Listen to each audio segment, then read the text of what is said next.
കേരളത്തിലെ കോൺഗ്രസിൻ്റെ പ്രധാനപ്പെട്ട നേതാക്കന്മാർ അവരെല്ലാം ഞങ്ങൾ ദീർഘകാല സഹപ്രവർത്തകന്മാരായിരുന്നു.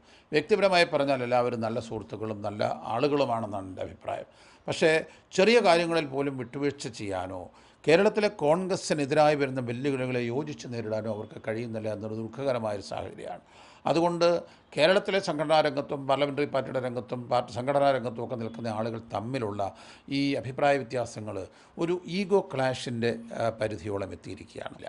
എന്തുകൊണ്ട് അവരുടെ ഈ ഒരു ഈഗോ അവർക്ക് മാറ്റിവെച്ച് കോൺഗ്രസിൻ്റെ മുഴുവൻ പ്രവർത്തകരെയും ഒരു മനസ്സോടുകൂടി കണ്ടുകൂടാ? അതിന് ഉത്തരം പറയേണ്ട 3 നേതാക്കന്മാരുണ്ട്. അവരാരും അതിന് തയ്യാറാവുന്നില്ല. സംസ്ഥാന കോൺഗ്രസ് രാഷ്ട്രീയത്തെക്കുറിച്ച് കൂടുതൽ പറയാൻ താൽപ്പര്യമില്ലെന്ന ആമുഖത്തോടെ സംസാരിച്ചു തുടങ്ങിയ പി.സി. ചാക്കോ ഒരു ഘട്ടത്തിൽ താൻ രാഷ്ട്രീയം അവസാനിപ്പിക്കാൻ തീരുമാനിച്ച കാര്യവും അനുസ്മരിച്ചു.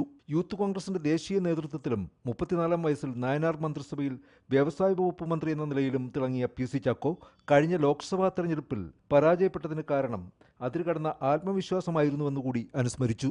ദേശീയ തലത്തിൽ കോൺഗ്രസ് തിരിച്ചുവരവ് നടത്തുമെന്ന് പി.സി. ചാക്കോ അവകാശപ്പെട്ടു. ഉത്തർപ്രദേശ് തെരഞ്ഞെടുപ്പിലെ രാഹുൽ അഖിലേഷ് സഖ്യം ദേശീയ തലത്തിൽ മാറ്റത്തിന് വഴിവെക്കുമെന്നാണ് പി.സി. ചാക്കോയുടെ മറ്റൊരു നിരീക്ഷണം. രാഹുൽ ഗാന്ധി അധ്യക്ഷ സ്ഥാനം ഏറ്റെടുക്കുമെന്ന് താങ്കൾ കരുതുന്നു? UP തെരഞ്ഞെടുപ്പ് കഴിഞ്ഞാൽ ഉടൻ തന്നെ ഒരു സംഘടനാ തെരഞ്ഞെടുപ്പിലൂടെ അദ്ദേഹം പ്രസിഡന്റ് സ്ഥാനത്തേക്ക് വരാനാണ് ഉദ്ദേശിക്കുന്നത്. Abraham Mathew, reporter, Thiruvananthapuram.